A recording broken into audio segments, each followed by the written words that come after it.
É hora da entrevista do dia com Celso Cardoso. Boa noite. Vamos falar agora sobre os desafios e as perspectivas para os governos de Tarcísio de Freitas e de Luiz Inácio Lula da Silva. Eu converso com Rogério Schmidt, cientista político do Espaço Democrático. Boa noite, seja bem-vindo ao Jornal da Gazeta. Boa noite, muito obrigado. Vamos começar primeiro com esse cenário estadual, no âmbito estadual. Quais desafios que o senhor entende que são os, digamos, os mais severos, os mais rigorosos para o governador eleito Tarcísio de Freitas? Eu diria que o grande desafio, a grande incerteza, falando em termos genéricos, é o fato de você ter uma alternância de governo no estado de São Paulo, depois de, se eu não me engano, 28 anos seguidos de gestões tucanas, né, de governadores do PSDB. Então, agora, entrando um governador de uma outra coalizão política, um outro grupo político, eu acho que a grande dificuldade provavelmente será tomar pé da situação, não é? E entender quais são as principais oportunidades e desafios que um novo governo precisará enfrentar. Então, provavelmente vai ser um governo assim que vai estar no início da gestão, meio que tateando, assim, procurando a sua própria identidade e se diferenciando também das gestões tucanas que o antecederam, né? Em princípio, a gente já viu na transição ali uma parceria do Rodrigo de França, do PSDB, com o Tarcísio, até mesmo no aumento do teto do funcionalismo, no primeiro escalão, com um aumento de 50% dos salários. Como é que o senhor avalia isso? O senhor entende que já é uma relação positiva e que pode facilitar a vida do Tarcísio na Assembleia? Me parece muito saudável, né, que também no plano estadual essa transição de poder esteja ocorrendo de forma negociada. De fato, o atual governador, ele apoiou o governador eleito no segundo turno, né, já que ele próprio ficou de fora, não é? Mas não me parece que o PSDB será o principal aliado do governador eleito na sua futura gestão, né? Acho que a base de apoio do governador Tarcísio na Assembleia Legislativa até pode incluir o PSDB, mas me parece que a principal aliança política aí do governador é com o PSD, do Gilberto Kassab, não é? Que tem o vice do Tarcísio, o Felício Ramute, é do PSDB, o próprio Kassab será secretário de governo, várias pessoas indicadas pelo PSD ocuparão espaços importantes no governo, né? Então, acho que a aliança com o PSDB, se existir, ela será secundária, não será o principal. Tão significativa.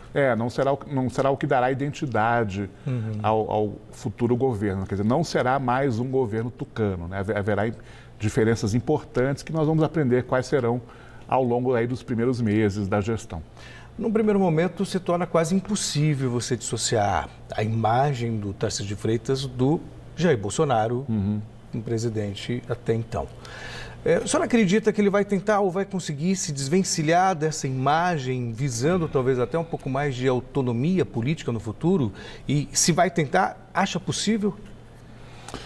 Me parece, a julgar por tudo que aconteceu, né, entre o segundo turno e hoje, eu acho que o governador eleito está tentando fazer isso em parte, mas também... Sem melindrar. Mas a gente sabe também que, naturalmente, um descolamento total é impossível, né? O governador Tarcísio foi o candidato do presidente Bolsonaro e ele jamais negou essa situação, mas, ao mesmo tempo, ele não pode apostar todas as suas fichas em ser um mero executor, digamos assim, de políticas que o presidente Bolsonaro aplicou no nível federal. Acho que ele precisa também buscar uma identidade própria, até porque a gente não sabe, né, daqui a 4 anos, como será a política. O governador eleito tem tanto a possibilidade de concorrer à reeleição, como também, eventualmente, até de almejar uma disputa nacional, não é, para o Senado, eventualmente até o presidente da República. Então, vai ser um período, me parece, aí de rompimento parcial, não é? Mas deixando alguns laços ali que são muito evidentes, né? De repente, especialmente na área econômica, né? Me parece que a equipe econômica do governo Tarcísio aqui em São Paulo vai ser muito herdeira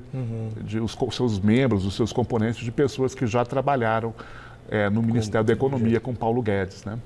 E aí, no caso, o senhor falou agora da economia, são tantos desafios em São Paulo, segurança pública, habitação, assistência social, são muitos moradores de rua, é um número cada vez maior de pessoas, de famílias no estado de pobreza.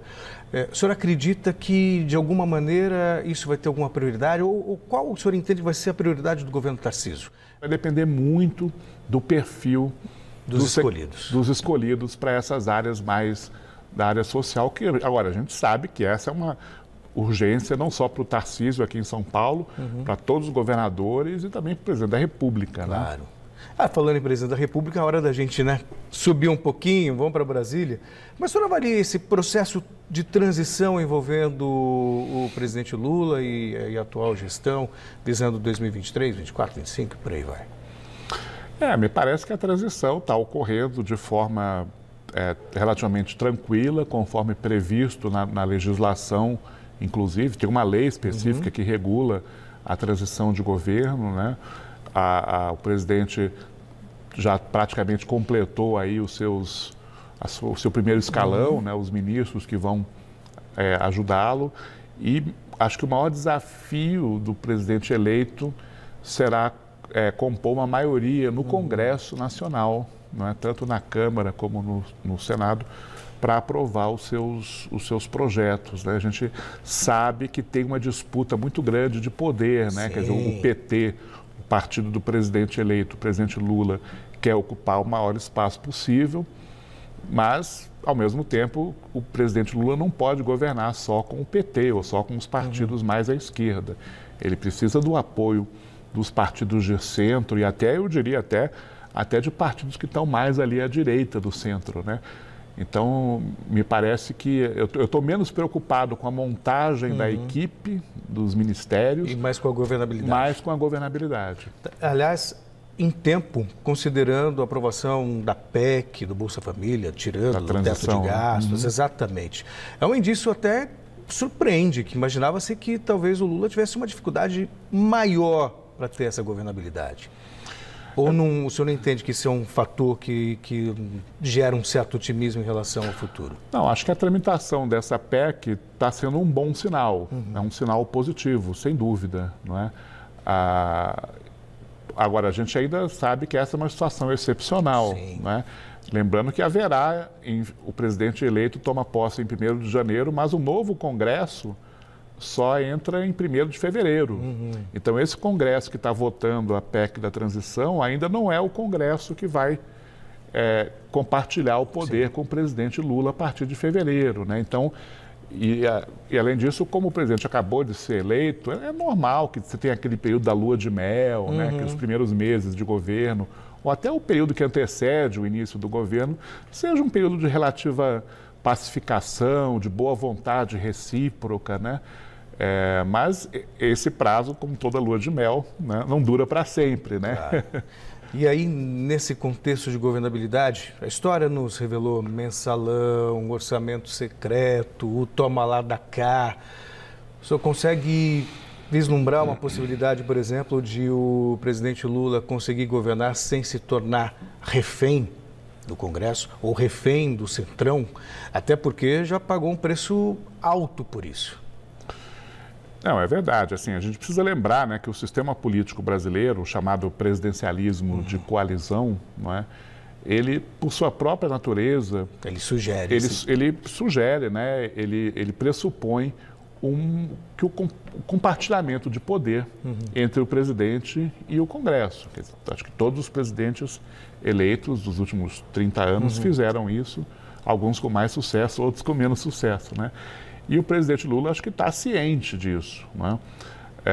Agora, de fato, essa coalizão que ele está construindo e que vai se tornar majoritária a partir de janeiro, fevereiro, precisa ver como que ela será composta, né? Quer dizer, eu até fiz uma conta, o presidente Lula até consegue ter maioria para aprovar emendas constitucionais na Câmara sem precisar incluir os partidos do Centrão, né? Que é o PL, o PP, o Republicanos, né? E pelo menos um deles, o Republicano, já anunciou que ficará independente. Então, já significa que também não estará na oposição, não é?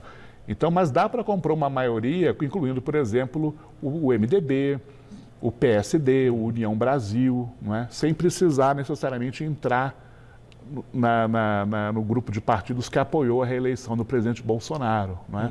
Mas isso pode acontecer também. Agora, eu acho que o presidente Lula vai tomar, pelo menos todos os incentivos, são para que tome todos os cuidados possíveis para evitar que se repita, né, fatos que marcaram a sua primeira passagem pela presidência da República, né? E experiência, habilidade de negociação, isso ele tem. A gente tem um minutinho e pouco para a gente terminar a nossa entrevista. Então, para a gente finalizar, perceba um certo otimismo em relação ao futuro do governo Lula, não? Eu diria que é um otimismo moderado. Assim, como eu disse, tem algumas incertezas, algumas incógnitas que a gente ainda não conhece, não é? Como eu disse, especialmente como que vai ser a distribuição de poder de ministérios entre os partidos que o apoiam e se essa divisão de poder vai corresponder ao apoio efetivo dos partidos no Congresso, né? A gente não sabe como que isso vai funcionar, não é? Se esse ciúme recíproco que pode haver entre, de um lado, o PT, não é? E, de outro lado, os partidos de centro, que são também decisivos para o presidente Lula. Então, mas é possível resolver isso de forma relativamente pacífica. Agora, a gente precisa observar os sinais que vão começar a acontecer a partir de janeiro, fevereiro. Até porque a eleição do Lula passou por uma união de forças que tem que contemplar todo mundo. Claro, exatamente. Não dá para ser apenas... Não será uma coalizão qualquer, não é? Quer dizer, será um governo que vai suceder um governo extremamente tumultuado, extremamente polêmico, como foi o governo do presidente Bolsonaro, né? Então é preciso baixar a temperatura. A gente tem visto aí alguns sinais que me parece, até agora, os sinais que têm aparecido são mais positivos do que negativos. Daí a minha postura. Claro. Obrigado pela entrevista. Nós conversamos com o Rogério Schmitt, cientista político, no Jornal da Gazeta. Boa noite.